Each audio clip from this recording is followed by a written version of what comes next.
Mari kita berdoa. Terima kasih Bapa di surga atas kesempatan yang telah Engkau berikan kepada kami. Kami akan belajar akan kebenaran firman-Mu, Engkau yang mengurapi hamba-Mu yang penuh dengan kelemahan dan keterbatasan, biar Engkau sendiri yang berbicara. Roh Kudus, Engkau yang meteraikan firman sehingga firman dapat hidup nyata, Engkau yang menegur, yang menyadarkan kami dari setiap kesalahan kami. Hancurkan ego kami supaya kami dapat mau dididik, memiliki hati sebagai murid, sehingga kami dapat terus belajar seturut dengan kehendak-Mu. Kami serahkan waktu ini dalam tangan-Mu, dalam nama Tuhan kami Yesus Kristus kami sudah berdoa, amin. Ya, selamat pagi, shalom saudara-saudara. Gimana kabar hari ini? Puji Tuhan nggak rob ya saudara-saudara ya. Sudah nggak rob. Kemarin itu minggu lalu saya lewat Molter gitu ya, karena parah gitu ya, kali gawe parah gitu. Jadinya sampai 70 cm sampai pompanya nganggur gitu ya saudara-saudara. Nyedot tapi keluar lagi gitu ya. Tapi bersyukur kita nggak rob gitu ya, bisa beribadah. Yang hadir kan ini 1, 2, 3 11 juta gitu ya. yang seperti yang kosong ditutupi malaikat kayak gitu.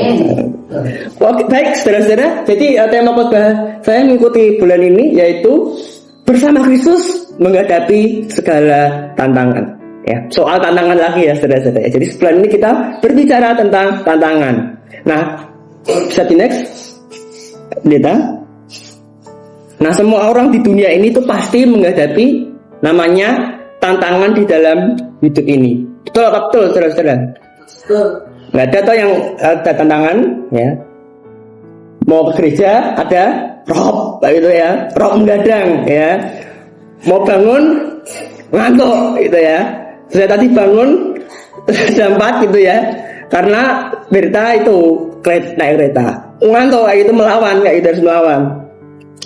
Di masih agak ngantuk. Terus apalagi tantangannya? Itu tantangan finansial. Ada juga tantangan keluarga juga, tantangan pribadi dan juga tantangan-tantangan lainnya.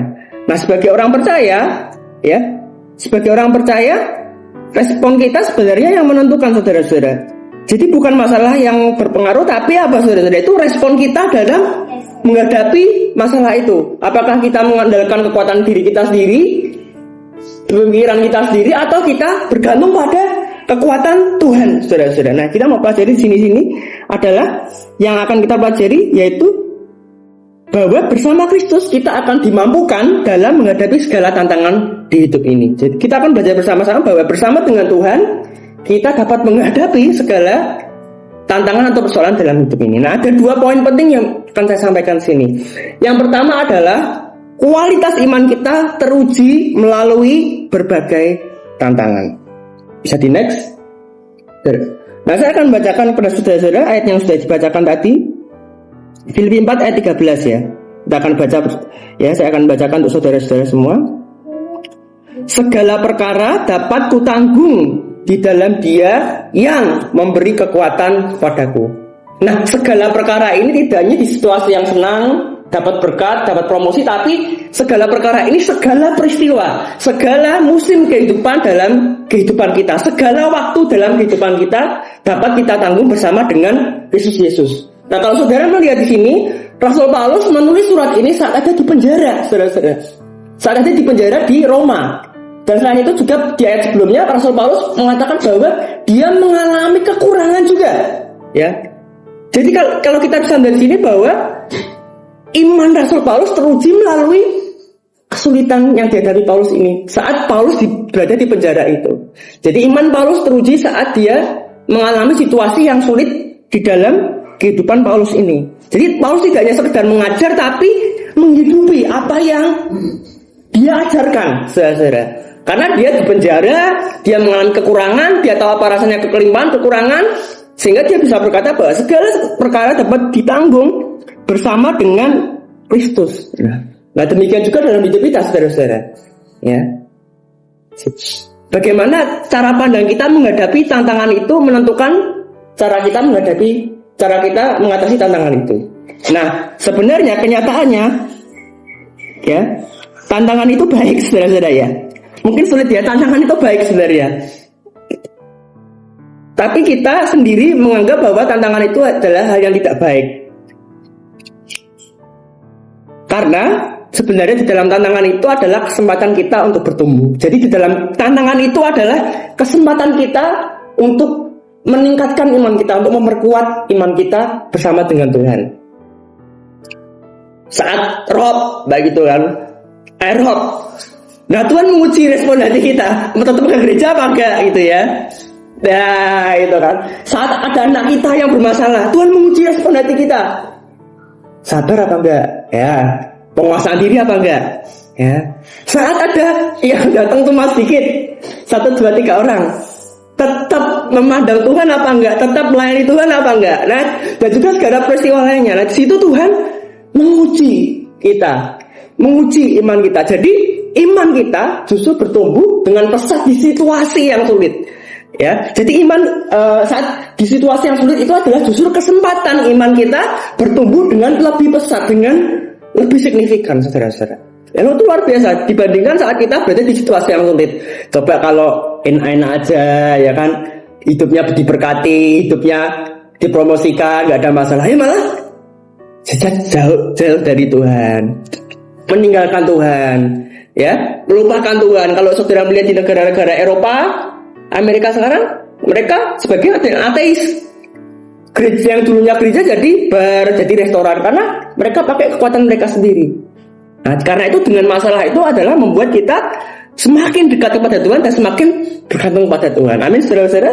Amin. Ya, seperti emas yang diuji, saudara-saudara. Bisa di next, saudara-saudara. Mas Boris, tolong.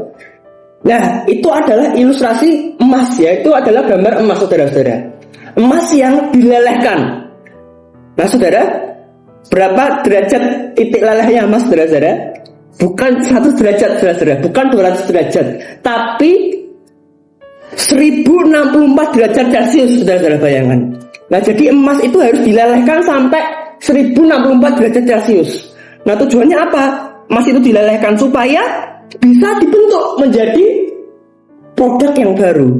Sehingga perhiasan yang ada di dalam saudara, ya kan, itu dari hasil emas yang dilelehkan ini, saudara-saudara. Jadi emas itu dilelehkan, dimurnikan supaya itu jadi produk yang indah, produk yang berharga, perhiasan, dan juga produk-produk lainnya.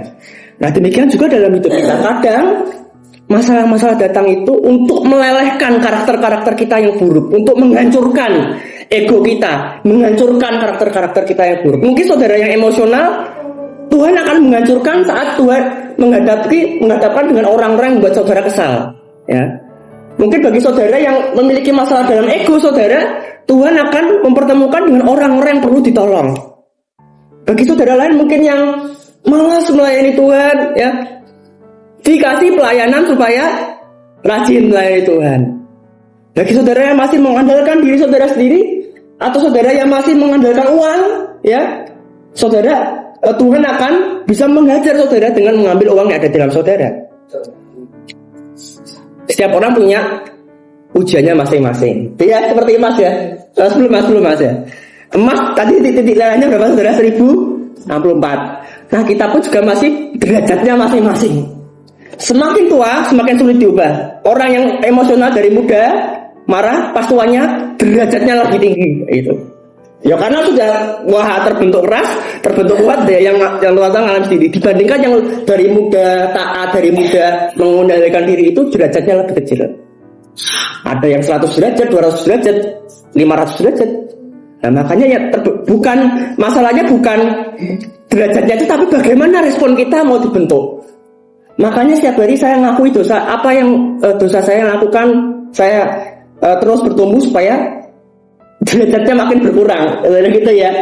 Ya, lah kalau nggak mau dibentuk, nggak mau diingatkan orang-orang sekitar, ya terus-terusan dalam kelemahan saudara, entah itu emosional, entah itu egois, atau entah itu tidak mau memberitakan Injil dan juga lain-lain sebagainya. Ya Tuhan akan menuntut kita saat di kekekalan nanti. Apa waktu yang telah kuberikan kamu gunakan untuk apa? Kelebihanmu, karaktermu digunakan untuk apa? Seperti itu, saudara-saudara. Nah, jadi intinya kita harus lebih baik daripada kita yang dulu. Misalnya, Bu Esther tahun 2025 harus lebih baik daripada Bu Esther 2024. Oh ya, jadi kita harus jadi versi lebih baik lagi. Baca aja di-update kok, saudara-saudara, ya kan? Ada sekarang ada AI-nya, bisa dibentuk gambar-gambarnya. Kita ya harus diubah gitu ya. Nah, jadi kita harus lebih baik daripada versi sebelumnya. Nah, bahayanya kalau kita tetap berada di tahun lalu. Nah, itu bahaya saudara-saudara. Karena itu kita harus terus berubah, terus mau dibentuk supaya jadi pribadi yang lebih baik lagi. Kayak gitu. Bisa di next. Nah, jadi apa respon yang kita tanyakan kepada Tuhan?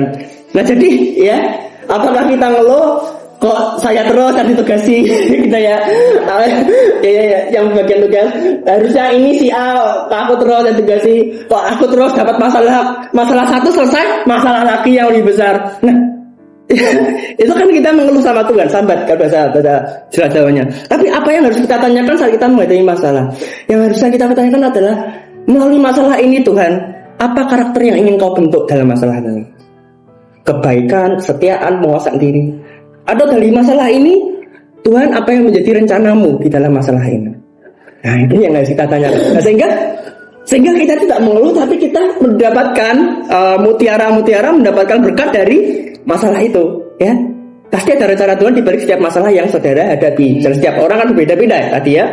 Tapi yang penting adalah seberapa respon kita dalam menghadapi masalah yang Tuhan izinkan terjadi. Kalau kita misalnya berhasil, jangan berbesar aja dulu, ada masalah lain dengan tingkatan yang lebih tinggi lagi.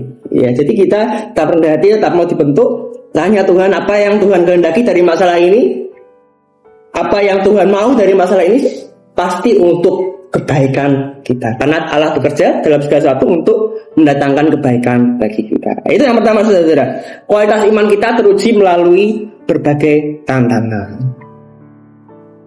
Dapat di next yang selanjutnya. Sebenarnya minta tolong. Nah, yang kedua adalah Kristus menyertai dan menguatkan kita dalam berbagai macam tantangan. Next. Nah, ini adalah pengalaman hiking saat di PPA, saudara-saudara ya. Ini di Ambarawa, saudara-saudara. Saudara pasti tahu Gua Maria Ambarawa ya. Nah, itu naik ke puncak gunung ya loh, sampai di hutan-hutannya. Nah, di situ tuh lumpur, saudara-saudara. Lumpur banyak yang kepleset gitu ya. Nah, saya kan nggak berganti tas, saudara-saudara. Saya doa, Tuhan tolong saya supaya saya nggak kepleset. Ya, saya hampir kepleset, tapi saya nubro depan, saudara-saudara. Nubro depan yang kena saya nggak kena. Berarti nggak sengaja, ya gitu ya. Nah, tapi ada panitia yang menolong, saudara-saudara. Panitia itu nggak cuma nonton, tapi memegangi. Ayo memegang supaya nggak jatuh, kan ada duri-durinya ya, tanaman duri-durinya. Memegang supaya nggak jatuh dan mengulurkan tongkat. Dan kalau misalnya ada yang jatuh, diangkat. Wah, yang badannya besar gitu ya, kembrot ya itu sering kepleset. Ya licin toh, semua licin kepleset lagi, keplorot lagi gitu ya. Ya itu bersyukur karena yang sling itu yang dapat keuntungan, yang langsung itu wah catat lancar gitu ya. Nah, seperti juga Tuhan dalam hidup kita, saudara. Tuhan bukan penonton pasif. Tuhan gak cuma melihat, tapi Tuhan terlibat aktif. Tuhan menolong kita, Tuhan menyertai kita dalam berbagai kesulitan yang kita hadapi. Dan juga Tuhan juga mengangkat kita saat kita jatuh juga. Ya, karena Tuhan berjanji tidak akan meninggalkan kita sendiri. Dan Tuhan yang berjanji, Tuhan yang berjanji, Tuhan yang berfirman, Tuhan juga yang akan menggenapi. Menolong kita saat kita menghadapi berbagai macam kesulitan dan tantangan dalam hidup kita. Dan Tuhan berjanji bahwa tantangan kita tidak akan melampaui kekuatan kita. Tapi masalahnya kita mau nggak berserah pada pimpinan Roh Kudus, mau nggak kita berserah pada pertolongan Tuhan. Yang Tuhan kehendaki adalah supaya kita percaya bahwa Dia sanggup. Dia terlebih besar dari pikiran kita, dari masalah kita. Tentu saja Dia sanggup menyelesaikan. Tentu saja Dia sanggup menolong kita dalam mengatasi berbagai masalah. Mungkin Tuhan nggak angkat permasalahan saudara, tapi Tuhan bentuk karakter saudara melalui permasalahan itu. Oleh kalau permasalahan, apakah Tuhan bisa? Ya Tuhan bisa. Tapi Tuhan tidak mengizinkannya karena Tuhan membentuk karakter saudara, iman saudara di dalam masalah itu, saudara.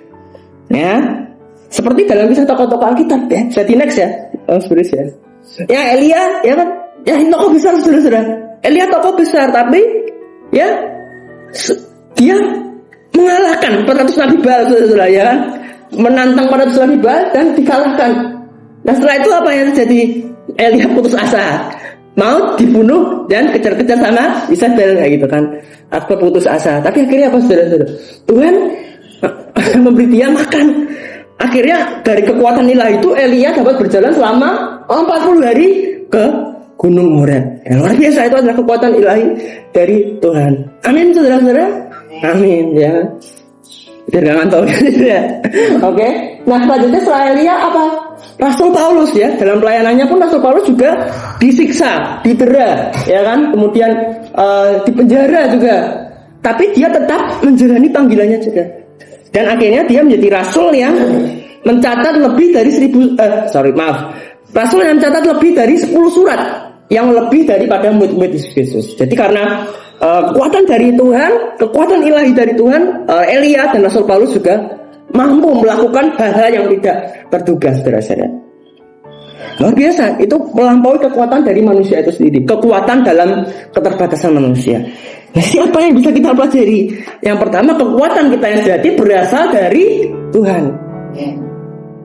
Kalau kita seperti yang disampaikan Mas Boris kemarin, ya, kalau kita pakai kekuatan kita sendiri, capek, ya, lemah, sambat, kok aku terus yang ditugasi, sing rak liyane, ya toh.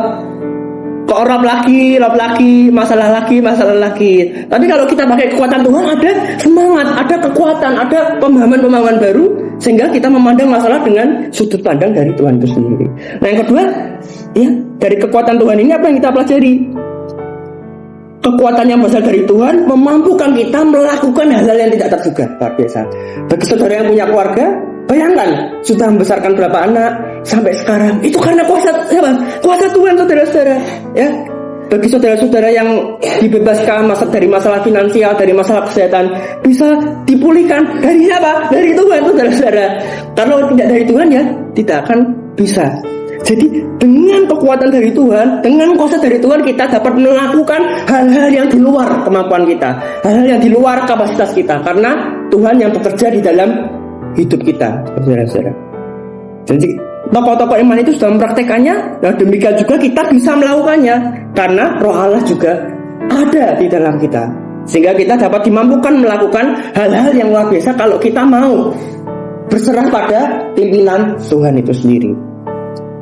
Ya, bagi penutup gitu ya, desperasi gitu ya, kekuatan manusia versus kekuatan Tuhan. Ya, saya disuruh Bu Joko jangan lama-lama, minimal 20 menit gitu ya. Tapi saya diajari dosen saya kalau khotbah gereja baptis 20 sampai 30 menit.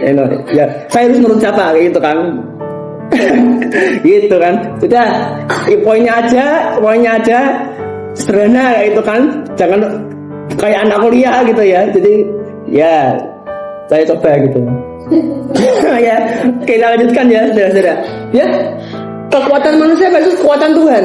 Nah, dengan kekuatan kita sendiri, kita hanya mampu berjalan berapa, saudara? 100 km. 100 km itu Semarang Rembang, saudara-saudara. Semarang Rembang itu kita bisa melihat, bisa berwisata Museum Era Kartini, Pantai Taruban bisa, terus apa? Air terjun Kalimancur itu bisa. Ya. Lihat di Google soalnya. Saya lihat di Google. Tapi dengan kekuatan dari Tuhan kita mau berjalan berapa? 10.000 km, itu jarak Semarang London. Mbak Elsa mau ke London, Mbak Elsa? Ya kan? Kalau diajak pacarnya, yang ayo kita honeymoon ke London, kayak gitu kan? Naik pesawat, mau lah kayak gitu kan? Nah, di London kita dapat apa? Melihat jam Big Ben, pergi ke istananya Buckingham, istana raja-raja Inggris, terus bisa lihat Sungai Thames, lihat stadion-stadion. Jadi banyak loh yang bisa kita lihat loh, ya. Jadi banyak yang bisa kita lihat kalau di London, ya ilustrasinya saja. Jadi ya, saat kita berjalan bersama dengan Tuhan, kita dapat dimampukan melakukan hal-hal yang luar biasa, hal-hal yang melampaui kekuatan kita, hal-hal yang di luar dugaan manusia, hal-hal yang di luar prediksi manusia, sehingga hidup kita menjadi kesaksian bagi banyak orang. Ya, bisa. Aku mau pakai kekuatan sendiri, bisa. Tapi cuma sampai Rembang, sampai Solo itu kan. Karena Tuhan mau kita sampai jauh, saudara-saudara, sampai jauh ya. Kalau kita lihat toko-toko kita sampai jauh. Ya, kalau ilustrasinya sampai luar negeri, sampai London, Eropa, Amerika. Karena Tuhan kita Tuhan yang besar. Nah, sehingga saat kita berjalan bersama Tuhan, maka kita dapat dimampukan melakukan hal yang luar biasa, hal yang supranatural yang orang lain tidak dapat melakukannya. Nah, sehingga itu menjadi kesaksian bahwa Tuhan yang menyertai kita itu adalah Tuhan yang sama menyertai Rasul Paulus, juga Tuhan yang sama juga yang menyertai kita semua. Jadi dia Tuhan yang setia, Tuhan yang pegang janjinya, dan juga Tuhan yang akan bekerja dalam kita asalkan kita mau taat pada pimpinannya. Nah, jadi ada dua hal yang bisa kita pelajari saudara-saudara tentang bersama dengan Yesus kita menghadapi segala tantangan. Yang pertama adalah kualitas iman kita diuji melalui tantangan. Ya, kualitas iman kita teruji melalui berbagai macam tantangan. Yang kedua adalah Kristus menyertai kita dan menguatkan kita dalam berbagai tantangan. Makanya jadikan tantangan sebagai kesempatan untuk iman kita bertumbuh secara lebih baik lagi. Nah, jadi refleksinya adalah bagaimana respon kita saat menghadapi tantangan? Apakah sambat, gitu ya, mengeluh, nyalain orang lain, gitu ya, perasaannya orang lain, ataukah kita mau bersyukur? Terima kasih diberi tantangan, terima kasih dipertemukan orang-orang yang menjengkelkan, terima kasih ini sarana Tuhan untuk membentuk aku. Ya. Yang kedua, di manakah sumber kekuatan kita? Apakah diri kita sendiri atau dari Tuhan? Ingat, saat kita dengan kekuatan diri sendiri bisa juga, tapi kita akan terbatas. Tapi dengan Tuhan tidak akan terbatas. Jadi apa penerapan yang bisa kita lakukan, saudara-saudara? Yang pertama adalah mintalah kekuatan dari Tuhan saat kita menghadapi situasi yang sukar dalam hidup ini. Saya tidak tahu apa permasalahan saudara, mungkin ada yang masalah finansial, keluarga, masalah pribadi, masalah dalam anak. Tapi saat Tuhan berjanji akan menyertai kita, menguatkan kita, maka Dia pun juga akan menempatinya. Saat ada masalah sulit, kita bisa berdoa, Tuhan, beri saya kekuatan dalam menghadapi situasi ini. Tuhan, beri saya kemampuan supranatural darimu, dan pasti Tuhan akan menjawab doa saudara, asalkan saudara percaya, saudara berserah pada pimpinan Tuhan. Yang kedua adalah milikilah sikap hati yang benar dalam menghadapi segala situasi tantangan di hidup saudara. Mungkin Tuhan nggak mengangkat masalah saudara, tapi di situ iman saudara dapat teruji, karakter saudara dapat teruji, dan saudara dapat jadi pribadi yang lebih baik lagi. Jadi apa? Apa yang menjadi maksud Tuhan, rencana Tuhan dalam permasalahan yang saudara hadapi? Karena pasti ada rencana yang indah di balik permasalahan yang saudara hadapi. Mungkin tidak sekarang saudara menyadari, tapi mungkin 1 tahun ke depan, 5 tahun ke depan, dan pasti selalu ada maksud di balik permasalahan yang saudara hadapi sekarang ini. Jadi dapat kesimpulannya adalah Tuhan bukan tidak mampu menolong kita. Ia mengizinkan tantangan terjadi bukan untuk menghancurkan kita, tetapi untuk menguatkan iman kita dan membentuk kita menjadi semakin serupa seperti Yesus. Amin. Mari kita berdoa. Terima kasih Bapa di surga atas kesempatan yang telah Kau berikan. Ampuni kami jikalau kami terkadang tidak percaya kepadamu, membatasi kemampuanmu. Tapi sekarang kami belajar bahwa Engkau luar biasa, Engkau Allah yang maha besar, yang mampu melakukan segala perkara, bahkan yang kami pandang itu hal yang mustahil, tapi itu sangat mungkin bagimu. Tolong kami supaya dapat selalu berjalan bersamamu setiap hari, sehingga kami dapat melihat perkara-perkara yang menakjubkan. Rencana-rencanamu tergenapi dalam hidup kami, sehingga hidup kami dapat menjadi kesaksian bagi orang lain. Dan tolong kami di dalam kelemahan kami, keterbatasan kami, supaya kami dapat belajar untuk dapat berserah pada kekuatan-Mu. Terima kasih Bapak surga, seluruh doa-doa ini kami serahkan dalam nama Tuhan kami Yesus Kristus, kami bisa berdoa. Amin.